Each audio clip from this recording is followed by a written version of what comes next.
Ce truc qui vole doit permettre d'envoyer des humains sur Mars dans moins d'une décennie. Bon, en l'état, ça ressemble surtout à une cocotte minute pas très pratique.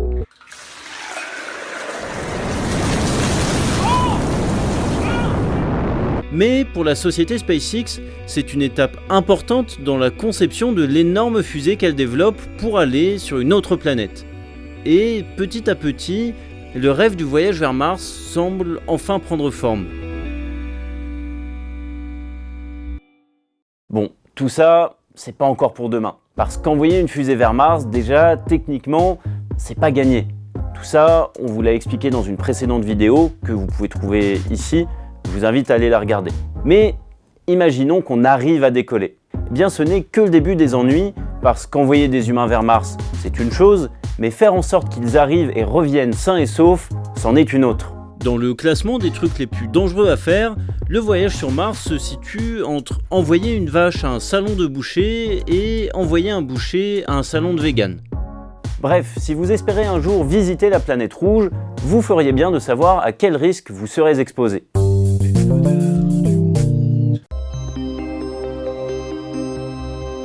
Grâce aux astronautes qui se relaient depuis 20 ans dans la Station Spatiale Internationale, ce vaisseau hors de prix qui tourne autour de la Terre sans trop qu'on sache à quoi il sert, on commence à connaître pas mal de choses sur les effets de l'espace sur les êtres humains. Mais le gros problème quand on évoque un voyage vers Mars, c'est que c'est beaucoup plus loin et beaucoup plus long. On parle d'un voyage qui durera 5 fois plus longtemps qu'une mission dans l'ISS et qui nous emmènera 1 million de fois plus loin, littéralement. Alors logiquement, tous les problèmes que l'on rencontre dans l'ISS seront aggravés. Si on veut résumer, il y a 3 problématiques principales. Et la plus préoccupante, c'est peut-être celle des radiations. Aussi vite qu'il puisse paraître, l'espace est en fait traversé par une foule de particules.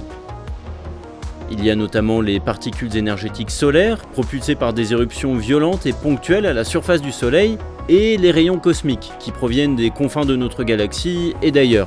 Et le problème de ces rayonnements, c'est qu'ils sont ionisants. Ils sont tellement puissants qu'ils peuvent arracher des électrons à des atomes et entraîner des réactions en cascade dans un vaisseau spatial. Et si ces phénomènes touchent les astronautes, à force, ils peuvent endommager l'ADN et donc accélérer le vieillissement des tissus, augmenter les risques de cancer, et on les soupçonne de pouvoir s'attaquer aux neurones. Les estimations varient, mais les astronautes qui feront l'aller-retour pour la planète rouge pourraient recevoir en 2 ans et demi une dose de près de 500 millisieverts.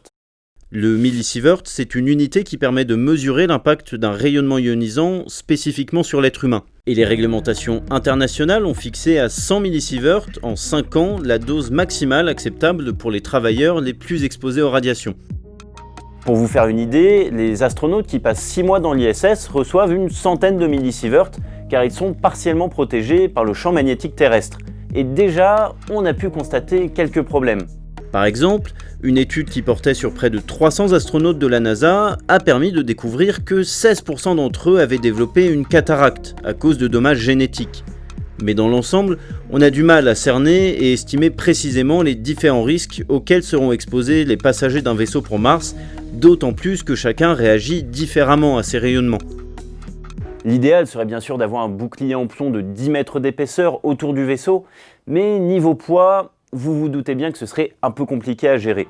À ce jour, il existe notamment 2 pistes qui semblent intéressantes. D'une part, on essaye de trouver des médicaments qui permettraient de renforcer le corps face aux radiations, et d'autre part, on tente d'optimiser le rôle de bouclier des parois du vaisseau en développant des matériaux légers et efficaces, par exemple sur la base de l'hydrogène, du polyéthylène ou d'alliage de palladium.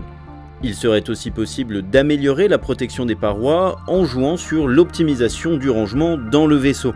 On pense notamment à stocker l'eau dans les parois ou à les épaissir en ajoutant une couche constituée des déchets organiques de l'équipage.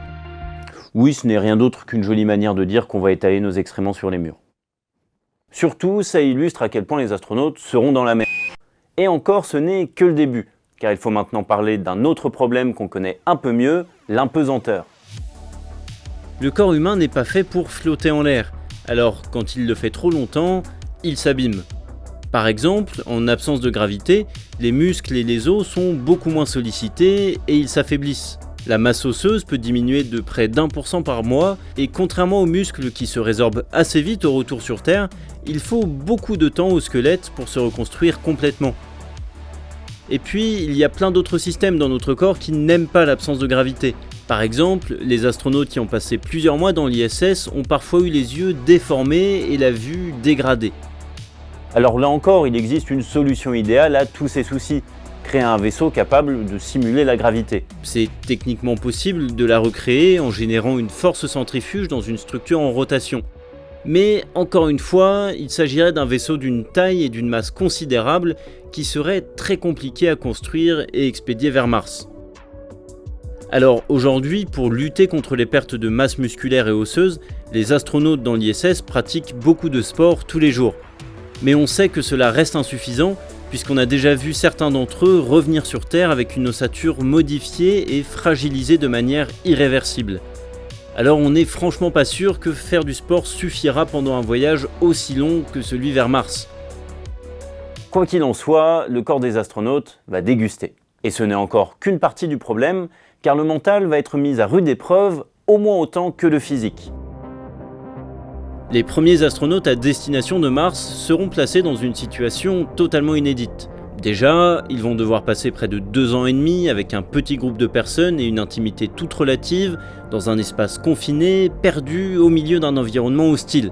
Mais si ce n'était que ça, ce ne serait rien de plus qu'un long voyage dans l'ISS ou un séjour en prison. Non, en allant vers Mars, les astronautes seront bien plus livrés à eux-mêmes. Ils ne verront plus leur planète d'origine pendant plusieurs mois, cachés par le soleil ou tellement éloignés que ce sera difficile de la distinguer des étoiles. Ils ne pourront pas discuter en direct avec la Terre, car plus ils seront loin de nous, plus les messages mettront du temps à transiter, de quelques secondes au début du voyage jusqu'à 20 minutes lorsque la distance qui nous sépare sera maximale. Ils ne recevront pas de ravitaillement comme c'est le cas avec l'ISS, donc pas de cadeaux de la famille ou de repas gastronomiques pour Noël. Et puis, c'est peut-être la différence principale, en cas de pépin, les passagers de l'ISS peuvent évacuer et rejoindre la Terre en quelques heures. Mais les astronautes en route pour Mars sauront parfaitement qu'ils n'ont pas cette possibilité. Quoi qu'il advienne, ils sont condamnés à faire le trajet jusqu'au bout. Cela semble donc inévitable, le voyage sera rude. Différentes études au sol ont donc tenté de comprendre comment réagiront les astronautes. Et il y a par exemple eu l'expérience russe Mars 500. Pendant environ 500 jours, 6 hommes sont restés enfermés dans une réplique de vaisseau pour simuler un voyage vers Mars. Dans le groupe étudié, le moral de 2 hommes est certes resté intact, mais un autre cobaye s'est montré dépressif pendant près de 90% de l'expérience. Et encore, la simulation ne reproduisait que partiellement l'hostilité qui attend les vrais astronautes. Autant dire qu'il ne faudra pas se tromper en les sélectionnant. Bref, vous l'aurez compris, le voyage vers Mars sera de toute façon risqué. Et encore, je ne vous ai donné qu'un rapide aperçu des défis qui nous restent à relever. Dites-vous que pour orienter son travail de recherche, la NASA a pondu une liste d'environ 30 risques identifiés, 230 lacunes dans nos connaissances et 1100 tâches à réaliser pour les combler. Alors cela va de l'évaluation des effets combinés des rayonnements gamma et d'une teneur élevée en fer sur les dommages causés par l'oxydation et le statut antioxydant chez le rat.